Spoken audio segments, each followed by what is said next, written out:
Welcome back to Bad Take Philly. The Eagles just played week one. They had an exciting win over the Lions, beat them 38-35. So let's get right into it, starting with the offense, who scored a lot of points. He looked really good. And leading that, of course, was Jalen Hurts. Brendan, what do you think about him? Yeah, offense definitely shined. Hurts, he started slow passing the ball. He started 0 for 5, but then he picked it up a little bit. He ended up having a 56% pass completion, so not bad considering a slow start. And he ended with 243 yards. He didn't have any passing touchdowns, but he did show off his rushing ability. He got a rushing touchdown, uh, had 90 yards on the ground. But I think he did what he needed to do, and that's what franchise quarterbacks do. He went into a pretty hostile environment. The Lions had a sold out crowd. There were a like decent amount of Eagles fans, but you couldn't really tell. It was mostly blue in the stands, and I think he went in there and he didn't do anything flashy. He did what he had to do. He got the W, and that's all we can ask for. Yeah, I think he did a good job at keeping the offense on schedule. Like the Lions were blitzing a ton, and the Eagles having a hard time picking it up. So he got out a lot of those sacks, and it wasn't like 6, 7 yard losses. It was maybe like a 1 or 2 yard gain, but that's obviously a lot better when you're trying to convert third downs, things like that. I really loved his throw to AJ Brown towards the end of the first half. That was a great catch, a great throw. Like that could be a sign of things to come. That partnership between Hurts and Brown. He was looking for him all day. They were able to connect on a ton of passes.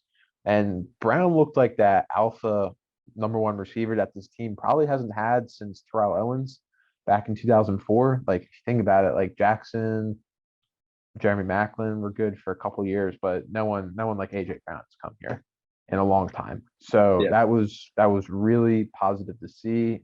Back to Hurts, just like his rushing ability was obviously like so big.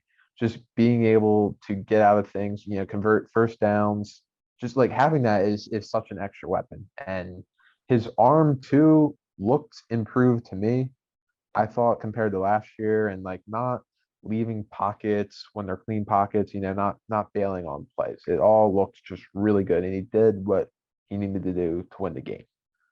yeah, I think that's the biggest takeaway, honestly, because again, what franchise quarterbacks, their job is to get a win no matter what. And he did that in, again, a hostile environment. Hutchinson for the Lions, he really got in the backfield a lot, and you didn't really hear his name as much as he probably should have because Hurts did escape, and he didn't just escape because he like wanted to, which a lot of last year he left the pocket too early. He stayed in the pocket until it collapsed. He got out into space and he converted a 3rd and 15 on in the first half, which was a big kind of just momentum play. And you just don't get that from pocket passers or a lot of quarterbacks in the league. There's like 3, 4, maybe 5 quarterbacks in the league that really give you that ability. Um, and back to AJ Brown, like you said, we haven't really had that dominant receiver, so it's very exciting. And it kind of reminded me of the 2017, Wentz to Jeffrey to Aguilar, RPOs. We have that ability, and even more with Hurts's legs, more than Wentz, obviously. But they had a few of those plays with AJ Brown, quick slants, uh, fake the rush to either Sanders or Gainwell or whoever's there, and then just quick to AJ Brown because we know what he can do after he gets the ball, and he showed that. He dragged people like the play you talked about, the big play in the first half. He dragged that defender like 10, 12 yards to get us into further into the red zone. So again, it's just exciting. That's I think that's really the takeaway. It was a closer game than we hoped, but that's not really the offense's fault. The offense put up a lot of points, and especially for an away game, like that's impressive. So I think it's just exciting. AJ Brown had 155 yards total, and I think it was like almost 130 in the first half, which is nuts. Um, Goddard looked good. We didn't have uh Devontae didn't have a catch, which is kind of, I don't know if that's worrying or just it kind of happened. I think we'll have more targets next week. I think we'll have more attention next week with AJ Brown getting attention from the secondary. So I think it's bright. Hopefully, good things to come for the offense. Yeah. Devontae had that one catch on the sideline that was negated, I think, because of like a holding penalty or something like that. But you would like to see him get more involved. But again, a win's a win. So I don't think Devontae is the type of guy that will, be in Hurts' ear, like get me the ball and get mad. Like I think he's a team guy. So he understands, okay, it wasn't my week this week, but next week, I can go out there, have like 7 catches for 120 yards, touchdown. Like there's so Yeah, many talented players in this offense that Hurts he's gonna get them the ball. Like, just may have not been his week this week, but you know, next week's a new week. I think they did a good job at staying balanced. We know Sirianni wants to throw the ball, but we also know that the strength of this team is rushing the ball. I think in the first quarter it was really like pass happy, and then I think once everyone settled into the game, we saw a lot more of rushing the ball. They ran for over 200 yards. They Miles Sanders looked great. Gainwell looked pretty good. Everyone out of that backfield, especially Hurts, they all looked good running behind our O line, who might be the best in the league. yeah, So yeah, just really good to see the balance. And then if Hurts can continue to throw the ball well, keep defenses honest, it just makes us that much harder to stop on defense. And we know that Sirianni wants to throw the ball. And I think we'll see that even more in weeks to come, opening up the playbook more, letting Hurts be more of a pocket passer. Because I think like Hurts, like you said, like he stayed in the pocket. He wants to throw the ball, work on that part of the game. So I think we'll definitely see that in weeks going forward. Just more balance on the offense. yeah. And we're gonna see more people get involved. Obviously, like we didn't really have that many explosive plays, and when we did, it was to AJ Brown. Devontae's gonna get involved. Running backs are gonna get involved from the backfield. Dallas Goedert only had 3 receptions. Quez Watkins he has that big playability. We saw that last year for a couple plays, and we're gonna have more guys who just really add to this offense. Um, on the defense, not as you know, not what we were exactly looking for, giving up 35 points to a pretty good Lions offense. They have a really good O-line. They have a okay quarterback, but they have a good receiving core. They have a very good runner, DeAndre Swift, and he kind of ran all over us, but missed tackles and was really just it killed us. But we got the W, and so hopefully we can see the defense work on those tackles. It's kind of their job.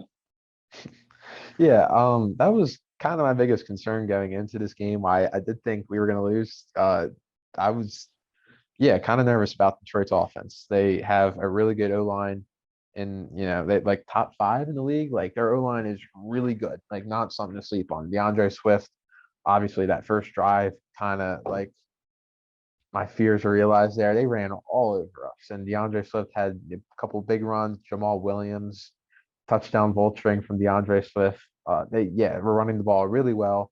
There was a point there in the second or the third quarter where again we kind of settled in. We had the pick six from Bradbury. We were kind of stopping the run, and then towards the end of the game, it looked like they got more momentum, throwing the ball, running the ball. Like Golf could have had a much better game if his receivers were able to catch the ball. I remember St. Brown had a couple drops. DJ Chark had a drop in there. Like he wasn't being done many favors by the skill guys through parts of the game, but it was a little bit concerning to see how it was almost like effortless by Detroit at some points, the way they're just marching the ball down the field. Like I didn't expect that much. Yeah.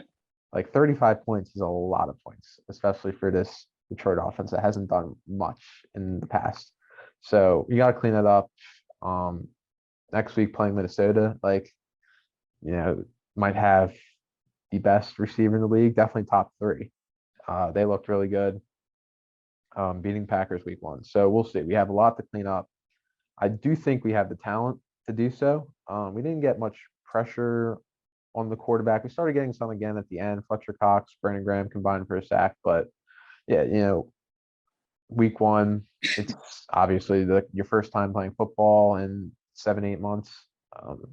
So yeah, it's a wild game. It's a lot to work out. So hopefully we can do that. Yeah, and you kind of mentioned the Bradbury pick. On defense, our new additions made a huge impact. Kaiser White was a kind of the reason that play happened because he got the tip on the ball. And then Bradbury was able to obviously return it for the touchdown, which was a big play in general and a big momentum play. Jordan Davis made a big impact in the run game. CJ Gardner Johnson was flying around the field. It was good to see him kind of, just be there. And TJ Edwards, I know he's not a new addition, but he was a guy who, it wasn't his best game, but he kind of established himself last year against the run. And I think him and Kaiser White and just this linebacker room is going to make a big difference because we haven't had like good linebackers in a while, like since Bradham. We haven't had that linebacker presence. I think TJ Edwards looked pretty good. Again, he wasn't, he didn't make a lot of noise, but another guy is Marcus Epps. He had 10 tackles and a tackle for loss, and that tackle for loss was it was a screenplay. I forget who it was passed to, but it was a screenplay, and he came flying from like 10 yards down, like away from the play. He read it perfectly. He got past Penny Sewell, and he blew it up. And so I know we didn't make all the tackles that we needed to, but it was good to see us kind of have that ability to blow plays up in the backfield to get to at least the pass game.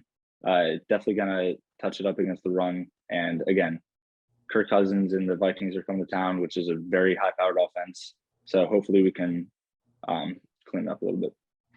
Yeah, I was just gonna say with Epps, like that play really stuck out to me. I don't remember who caught that. I want to say it was DJ Chark that caught the screenplay. I could be wrong, but yeah, he just came down, blew that up. He did it a couple times in the run game, was blowing up running backs. Like that was really positive. And Kaiser White was kind of all over the field. The deflection, which led to the pick six, in run defense, snuffing out screens. Like that was really positive to see. Those two really stuck out to me. One player that like I kind of forgot was on the team yesterday until I saw a thing that they were maybe negotiating a contract extension was Javon Hargrave. Like I don't remember him making any impact on the game. No. He's not really good against run defense, but last year he had a bunch of sacks, especially in the beginning half of the year, and we didn't really see an impact from him yesterday. Like the pass rush in general, Hassan Reddick also didn't get a sack. Like that was definitely lacking. We want to see more of that going into week 2. Detroit, again, they have a really good O-line. And I think next week in Minnesota, not as good as an O-line. So maybe we can capitalize, get more pressure. But we're going to have to do that if you want to beat these better teams, get pressure on the quarterback. So that means Hargrave, Hassan Reddick need to step up, get more pressure on the quarterback. And, next week, perfect opportunity at home, prime time at the link to get all that sorted out and get a convincing win to show that we're a team that's for real. Yeah. And hopefully our defensive worries are just tackles. Hopefully, I mean, the scheme looked pretty good after the the first drive. Obviously we played well against the passing game, but hopefully it's just the missed tackles and not Gannon, because he was a big question mark going into the season. There was a press conference after the game with Slay, and he kind of took the blame, like he put it on the players, and he said it's not Gannon, it's not coaching, it's just our fault, and we got to clean it up. So, but again, we did see some bright spots. We saw Epps. Again, I like what I saw from Edwards. I like what we saw from Jordan Davis, even though he didn't make that big of he didn't make a lot of noise, but when he was on the field, they were not running the ball as well. And Bradbury made an impact. Garner Johnson made an impact. So, yeah, again, hopefully we can stop the Vikings, and it's exciting. We have a pretty good team, and we got our first primetime game in week 2. Yeah. Another big thing that sticks out to me is just even coming from the television screen, I can feel this confidence that comes from Jalen Hurts. This is his 3rd year in Philly, and he just looks so comfortable and in command. And I think that the team definitely respects him and sees him as a big time leader. I think they genuinely believe we have Hurts and he can win us games. And you just see that he's never phased during games. He's always cool. He's confident, and he's always got a smile on his face, on the sideline talking to AJ Brown. He just seems like a fun guy to play with. I want him leading my team. I'm not completely sold on Jalen Hurts as a player, but as a leader, I'm all in on Jalen Hurts, his character, his intangibles. If he ever succeeds in the NFL, it will be because of that. It's Hurts season. Yeah, it's Jalen Hurts season. I'm so excited. I'm excited. Yeah. He looks calm. He looks collected. He doesn't. Yeah. He didn't look. And one other thing that we've really dealt with in the past was drops, and it feels different with AJ Brown on the field. And with Devontae, he's going to get open more because AJ Brown's going to get that attention. And it just felt different when the ball was in the air. I didn't think it was going to get picked. I didn't think there was going to be a drop. Like I feel confident in this offense. Yeah, no, definitely. Like you can think back to like 2016 with Doriel, Green Beckham, and Jordan Matthews, and like all these other no-name scrubs. Like we Even a actually few years have, ago, so yeah, we have a real receiving core now, and Hertz can take advantage of that. We've given him the chance to succeed. So now it's all on him to like raise the floor of this team and make it, potentially like definitely a division winner team with Dak's injury last night. And yeah, maybe win a playoff game, maybe win two playoff games. We'll see. Like the maybe sky, win the Super Bowl. maybe sky is the limit with this team right now. I'm really excited for them. Yeah. Yeah, it's Hurt season. It's AJ Brown season. It's Smitty season. It's going to be Reddick season when he gets 4 sacks next game on Kirk Cousins. Yeah. So we're going to lock down Justin Jefferson. Hopefully, probably not, but yeah, hopefully we can take a win against the Vikings, make it 2-0, and then we go into Washington. Bad Take Philly will be there, make it 3-0, and get the season rolling. Yeah. So that'll about do it from us. Probably do a video like this after the Monday night game next week. Also this week we have a trade targets video coming out for not dynasty football, just regular football, regular fantasy football. And then we also will be picking every single game against the spread. That'll probably be like out Friday or Saturday. So a lot of content to look forward to this week from Bad Take Philly, your favorite YouTube channel. If you like this video, like the video, subscribe, do all the fun stuff. Help us out. All right. See you guys Go next Birds. video. Go Birds.